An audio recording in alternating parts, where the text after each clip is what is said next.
Hello friends, welcome back. I've been a little bit absentee lately. I apologize about that. And by the way, just to get it out of the way on the front end here, be sure please to go to my YouTube channel, subscribe, hit the notification bell. I just want to show you, starting out here, what people are talking about when they say a 6 chord, a 13 chord, a 7 chord, a major 7, a minor 7, a diminished chord. This is more for you beginner or to intermediate music theory folks out there. Obviously, the players who have studied this stuff know this already. But if you break down a C chord, and chords, as you know, are just combinations of notes in the scale, like in the C scale, 1, 2, 3, 4, 5, 6, 7 octave, which is C, D, E, F, G, A, B, open, C. You just take your first note, your third note, and your fifth, 1, 2, 3, 4, 5, G open. And that's all you need for a C major chord is those three notes. But, on the guitar we have 6 strings, so a lot of times we'll double up certain notes. So if you see someone play a C major chord and it's got 5 or 6 notes in it, they're just either doubling up the octave in the third or the octave in the fifth. They're doubling something in there. But you don't have to double those. And actually it's for most guitar stuff to fit in with other instruments, it's better to play less than more as far as notes in a chord go. So back to my basic precept here, though. All you have to understand is that it's 1, 2. It's like 1, 2, 3, 4, 5, G open, A, 6, B, 7, C, octave. And so I'm just going to start at the top there on that octave note and just walk the notes down. And I'm going to walk them down in increments of half steps, not whole steps, because this is the only way we come up with all the different chord variations of a C chord. This is not just C major. This is all the variations of a C chord in their most elemental form and in the C position. You can do this with the A position, G position, E position, and the D position as well. But so if you start with C major, then you lift your first finger and play that B string open. That's C major 7. You got 1, 3, 5, 1, 1, 3, 5, 7. And a major 7 is 1, 3, 5 with the natural 7th on top. Then a dominant 7 is the 7th flatted, which in the key of C is a B flat. So you probably played a C7 chord like that. Then the next increment going down is C6. And I'm just doing that with my fourth. I'm just basically replacing my ring finger with my pinky. And it's like an A minor with a C in the bottom because the A minor is relative to C major, right? So there's a C6. Then you have a C augmented fifth, which is where you sharp the 5. So the 5 is 1, 3. 1 is on your C note, A string 3rd fret there. 3 is D string 2nd fret. G string open is your 5. So to sharp that, you just play the G string 1st fret. And you can keep that octave C on top on the B string if you want to. So that's augmented 5th. And then drop that down to the perfect 5th. That's just back to a standard C chord. Then if you drop that perfect 5th down to a flatted 5th, which is G flat, you have to go down to the D string to do that. Or go up to the E string here, either one. So there, like I say, you double strings sometimes in these 5 and 6 chord, or 4 or 5 and 6 string chords on the guitar. But here I'm just going to show it to you like this. And since this is the 5 diminished chord, a diminished chord, one thing to remember, is nothing but a series of minor thirds. So if you start on C, you go to a C with a third, minor third flatted. Then you go up another minor third, gives you that diminished 5th. If you go up another minor third, that gives you the 6th note.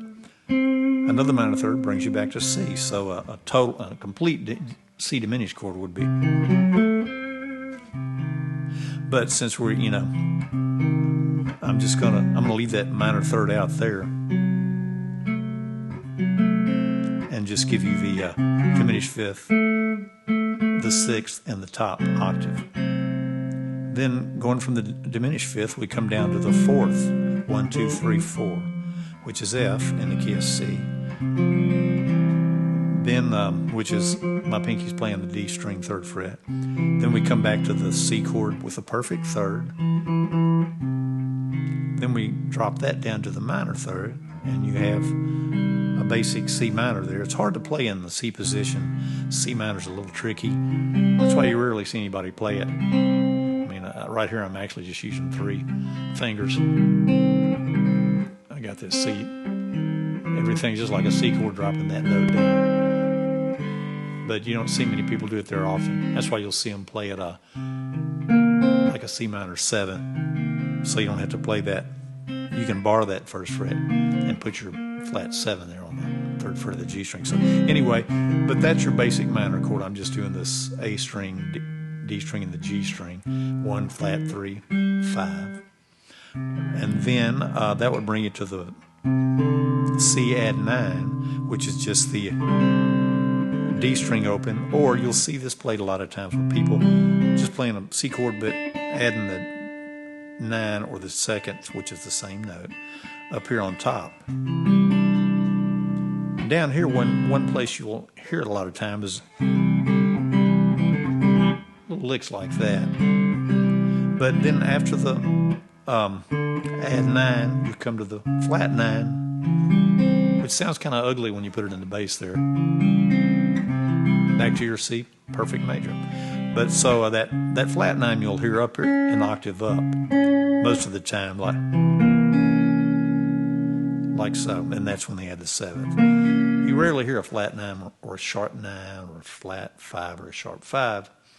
Well, I won't say that about the 5, but about the 9 you rarely hear it without the 7th in there. Just another little tidbit here to consider. This is dealing so far with just all the notes from octave to octave, like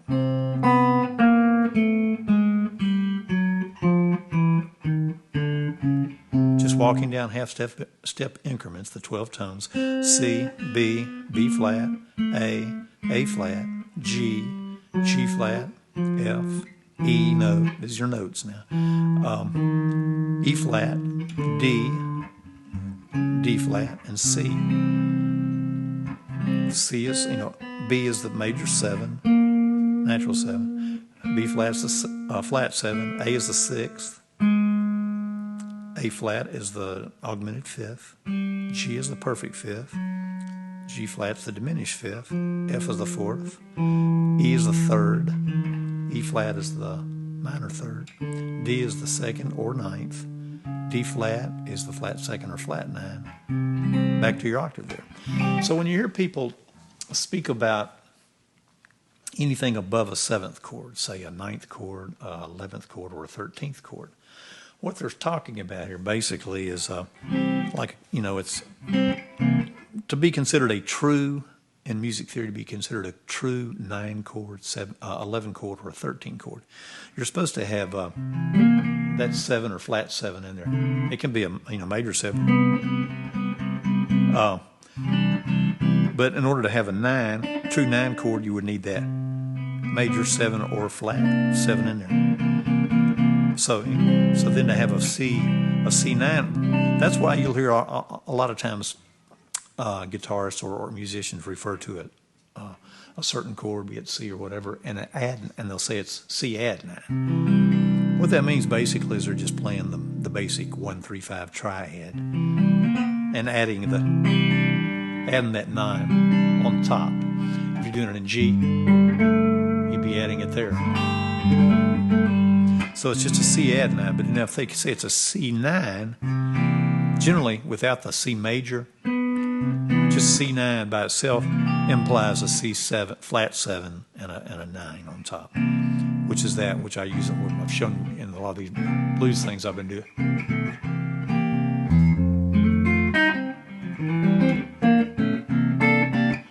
if you hear them refer to a 11 chord, generally an 11 chord has this flat 7, or if it's a major 11 chord, which you don't hear a lot, but that would be with a major 7, C, B natural. Then there's that 9, and then that 11, which is the same as a sus4, which we do it down there on the bottom. So, but then with a if it's a dominant 11, then that's just your one chord, the tonic, playing the flat 7 here on the 3rd fret of the G string. Then I'm putting that 9th on the 3rd fret of the B string. I'm not really even playing that 3rd in the bass there. On the guitar a lot, you'll notice players leaving that muddy 3rd in the bass out, unless it's the bass note, like if they're like, you'll hear it down there like that. But with the tonic, it sounds a little muddy with that tonic in the bottom. So they'll let the bass note cover that tonic note, and they'll just put the 3rd down there.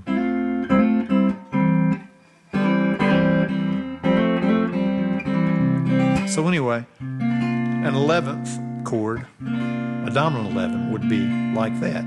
Then a dominant 9, as we said a minute ago, goes like that. Then, so that at 4, then if I put that 5 back on top, I can reach up here for that 6th, which now becomes 13th, right? It's 1, 2, 3, 4, 5, 6, 7 octave, 9th, 10th, 11th, 12th, 13th, just like 2nd, 3rd, 4th, 5th, 6th. So 1, 2, 3, 4, 5, 6, then becomes octave, 9. Well, the 3rd's the 3rd. You don't hear anybody refer to the 10th. 3rd, 11th, 5th again. The 5th is always a 5th. And 13th on top. So a C dominant 13 would just be a 9th chord. And you add that 6 or 13 though with your pinky there. And you can also do it here. You can do it with a bar here at the next. Instead of using the C version of the cage, you can come up here to the let me see, to the A shape C and get the same note by just barring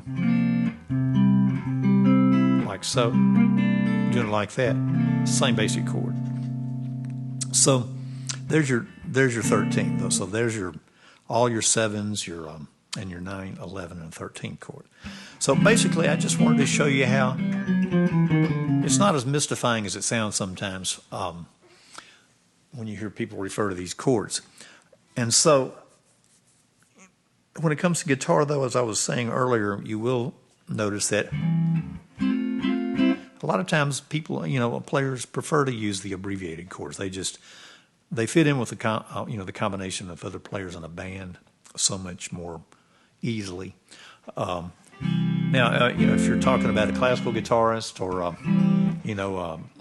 Tommy Emmanuel type flat picker, totally different story. These guys will be playing notes all over the place. But even then, a lot of times they're going to be if maybe even not even using a 3-note chord, but just using an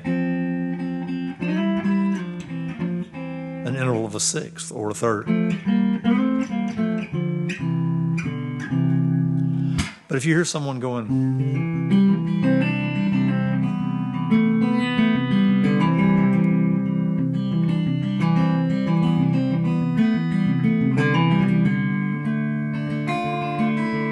something like that, they're just taking that C chord and playing with those color notes. That major 7, the 9 up there. Might reach down there to that A note on the G string for the 6. Then they might go to the C minor 6. Go to the 4 chord F. Same thing there, 1, 3, 5. So today on this video, I'm just breaking this down for you in the C chord, and I will do future videos where I show you how it applies to the A chord.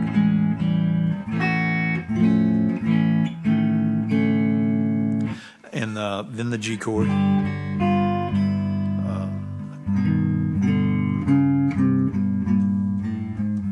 The E chord.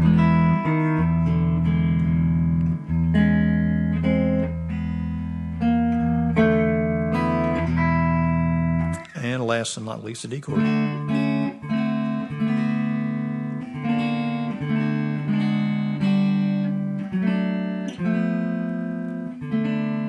Here.